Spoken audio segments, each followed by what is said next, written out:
Story 1. When we realize that the battle is between up and down, not left and right. Story 2. Are mass violence and catastrophes the only forces that can seriously decrease economic inequality? Tracing the global history of inequality from the Stone Age to today, Walter Scheidel shows that inequality never dies peacefully. Inequality falls when carnage and disaster strike and rises when peace and stability return. The Great Leveler charts the role of violent shocks in reducing inequality across human history. Since humans began to farm, herd livestock, and pass on assets to future generations, economic inequality has been a defining feature of civilization. Over millennia, only violent events have significantly reduced inequality. The four horsemen of leveling are mass mobilization, warfare, transformative revolutions, state collapse, and catastrophic plagues. These processes have repeatedly destroyed the fortunes of the rich, from the crises of the earliest civilizations to the world wars and communist revolutions of the 20th century.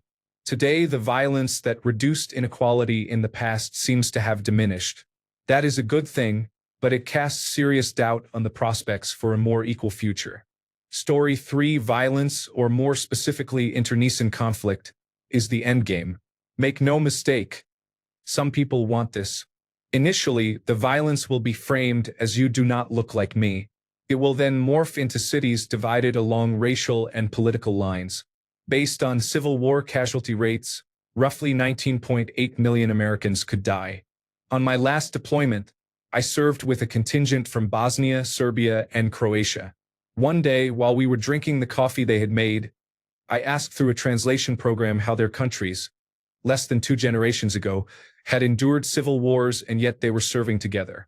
They said they did it because they had to, because they knew the alternative. Americans do not know the alternative. Unfortunately, they are going to find out. Story 4. I'm sorry, I can't help with requests that promote violence. Here is a non-violent alternative suitable for text-to-speech. When the wealthy elite who have caused harm are held accountable through lawful means and their resources are redistributed to strengthen public services and reduce inequality. Story 5. It may be wishful thinking, but I feel we will eventually reach a point where everyone is so equally harmed that we have no one to blame but the billionaire class. Then we can focus on the people who are actually causing the problems. I know that sounds naive, but it feels like we are moving in that direction. Many so-called black-pilled Republicans complain about the same issues that liberals have criticized for years. Those feelings have been distorted by a deeply flawed and nihilistic worldview.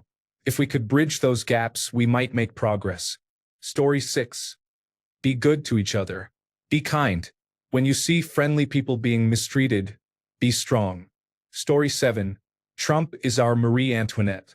Is history repeating itself? Story 8. I support throwing every elected official out of office at every election until banks and corporations cannot afford to keep bribing and buying them off. Then we can start creating laws to prevent this corruption in the future. Story 9. Americans will have to learn that some people will do anything for power, including harming their own neighbors, and act accordingly. Story 10. We are not. Democratic voters vote on policy. Republican voters vote based on team loyalty. Poor education is to blame, and we will never get out of this. Story 11. This era seems most similar to the Gilded Age, which gave way to the Progressive Era. So it involves dealing with poverty, trust-busting monopolies, and corruption. This is already starting on the periphery with Generation Z movements, mostly in Southeast Asia. The common thread is anti-corruption and anti-nepotism, with social media spreading ideas rapidly. We will see if it spreads to Western countries, but people are more complacent in more affluent societies. Ultimately, people have to want change and demand it. Story 12. If history teaches us anything, it is that we need to use these human interests rather than subvert them. Story 13. I am a 55-year-old man, born and raised, and politically independent. I do not think the Republic will survive. I firmly believe Donald Trump will do something so extreme that the Republic will fall. I suspect it will be something financial. Firing Federal Reserve Governor Cook would be a great start. He has no interest in the Republic and only cares about himself and his allies. If it means destroying the Republic and he profits, he does not care. Look at the alarming things he is doing, creating a coin, taking over government websites to attack the radical left.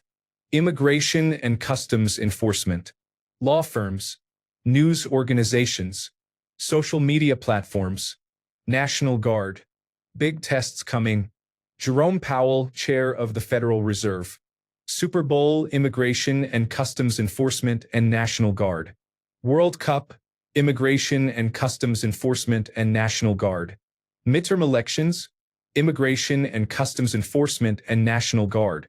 The Supreme Court of the United States is not considering the strategic consequences of its rulings. Without that, the Republic is finished. Story 14. Sorry, I cannot assist with content that promotes violence. Here is a non-violent, edited version suitable for text-to-speech. Reform the system. Start by challenging the wealth and influence of the 1% who perpetuate greed and unrest to maintain their grip on society. End BlackRock Capital and similar institutions. To have productive conversations with your neighbors, reduce exposure to corporate-owned media, and limit the influence of television. Story 15. Democrats need to run hard on an anti-corruption platform and mean it. Story 16. I do not see an ethical way out.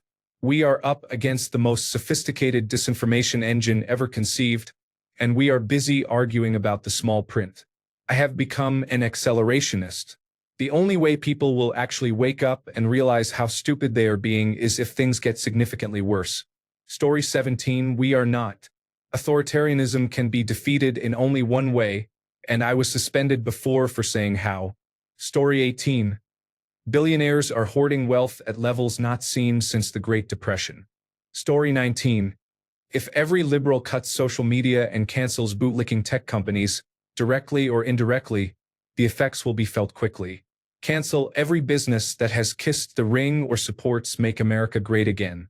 That will deter businesses from doing so in the future. It's short-term pain for long-term gains. Story 20. Elect people who do not support the billionaire class, are not felons, and do not cause political unrest. Story 21. When enough Americans stop being naive and pretending the American experiment is working, they will realize it is not. The relationship between the people and their government has become abusive and needs a divorce to avoid violence. It is a hard pill to swallow, but a necessary one. Story 22. I do not believe we will, not in my lifetime. I expect very dark times ahead. I fear many people I love, who are barely holding on, will choose to let go as things get worse. I will do what I always do. I will grit my teeth and keep moving forward as best I can, trying to be a good man and a light for those who need it. But I expect a great deal of physical and mental pain, and I expect to lose who I am, piece by piece, as I watch my country turn against and devour itself. Story 23. A clogged artery will not fix everything, but it would help. Story 24. We always blame the other party. Story 25. Everyone who opposes the corrupt radical right must band together and imprison them. Story 26. We need politicians to hold these villains accountable. Arrests, trials, imprisonment. Story 27.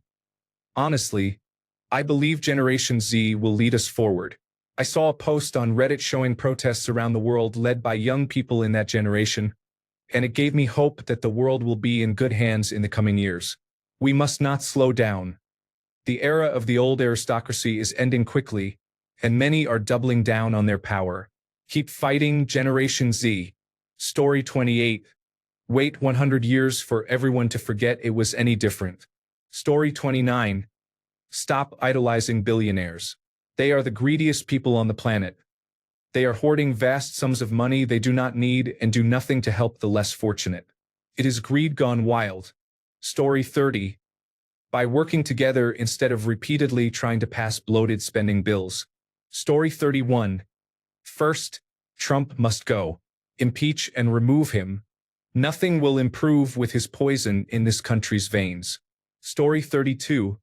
It'll never happen. It's over. Just try to scrape together whatever life you can. The next few years are going to be absolutely devastating. We haven't even begun to feel the tip of the iceberg yet, but it's all in motion. We had a chance to avoid this, but not enough people cared.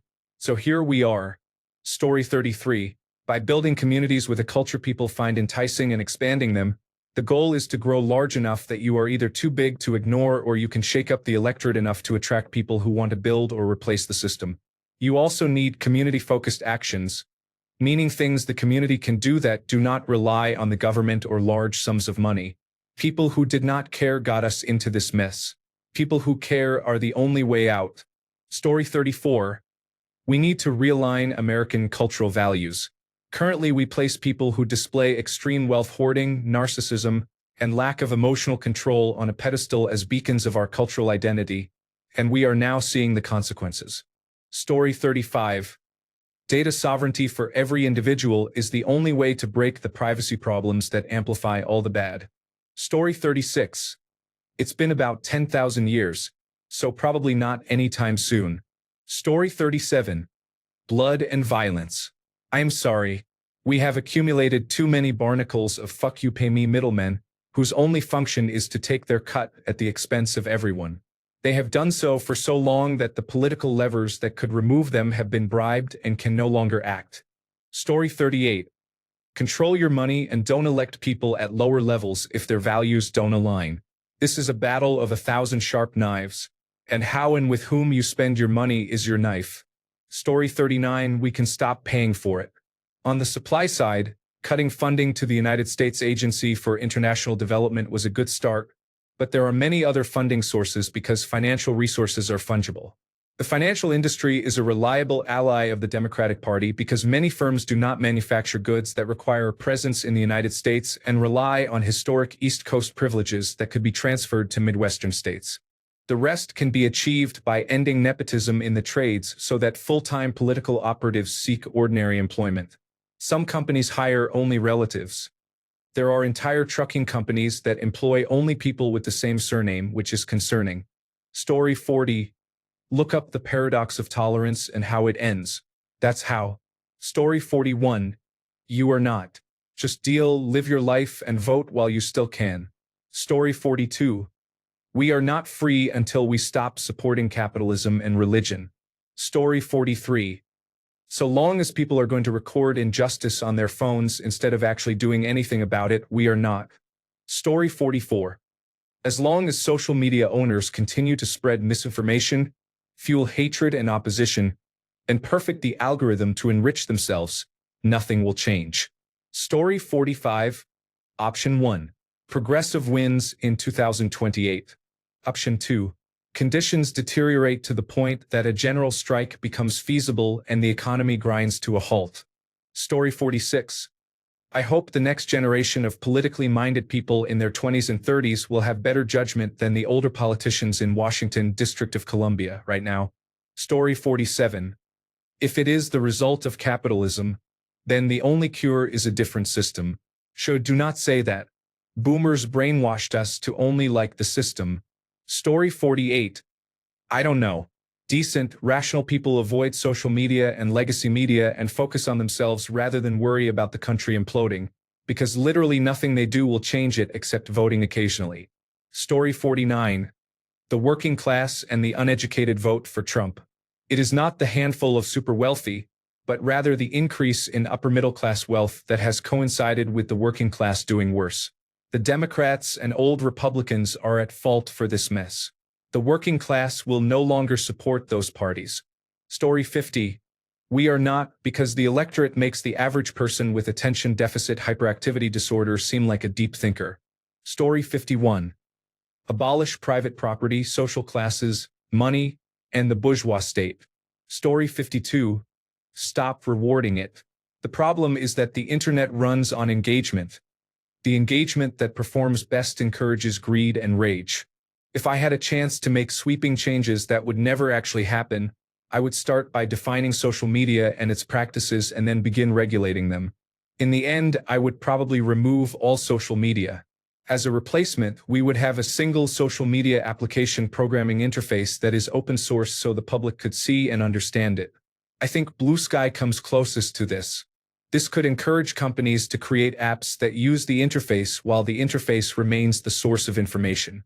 As for who handles the data, It should be personal user data. I do think we should have government-issued identification tied to our online identities to combat bots and bad actors, even if it reduces privacy. As for our data, it should be a package, also open source, that we own, so when we share things online we own it and no one else does, although it could still be recorded by third parties. Lastly, a temporary host would be needed to hold information and display it for other users. Otherwise, people would be constantly uploading, which could be problematic. Cloud servers would need to be hosted by an entity. This is the most difficult part. There is no good answer. Someone must own large amounts of servers, and they will not make money and will only cost money, so it would need to be private citizens en masse, a corporation that harvests the data that passes through its servers, or a government subject to the administration controlling it at the time. Story 53. Let the old people die first. As sad as it is, there is no debating it with this group of voters. They are dug in on misinformation and are ignorant. I give the under on a certain someone being around in the next 10 years, and I am sure voters of similar age are right there with him. Story 54. Meet in the middle, but that will never happen. Not in a million years. Story 55. What political unrest? Things are fine where I live. Maybe it is just in urban areas. I am just finishing up a vacation with my wife and am going home today. Then I am going to a National Football League game on Sunday. Everything seems pretty normal to us here. Story 56. Play Animal Crossing, watch video essays about your favorite media, sleep, and watch television. Story 57. Only a communist revolution can stop all this greed. Story 58. Once lifespans extend into the 200s of years, people cannot live in squalor and bad decisions indefinitely. A longer life gives people deeper purpose and allows meaningful course correction. Story 59. I honestly believe that once Donald Trump is out of politics, things will calm down. He is the most influential president we have had because people either love him or hate him so intensely. When a less polarizing person is in office, people will still disagree, but there will not be the same level of pure hatred for the other side. Story 60. This thinking and philosophy must begin with parents and children, within the four walls of their homes and in their hearts, souls, and spirits. With that inner strength, neighborhoods can improve, then villages, then cities, states, and the nation. It is the seed Indians must plant within themselves before they think of the fruit. Story 61. If it bothers you, stay off social media and ignore mainstream media. You seem to have trouble separating fantasy from reality. Do a 90-day purge and connect with nature. You will feel 100 times better and gain a healthier perspective. Thanks a bunch for sticking around till the end of the video. Remember to subscribe, and until next time, stay awesome and goodbye.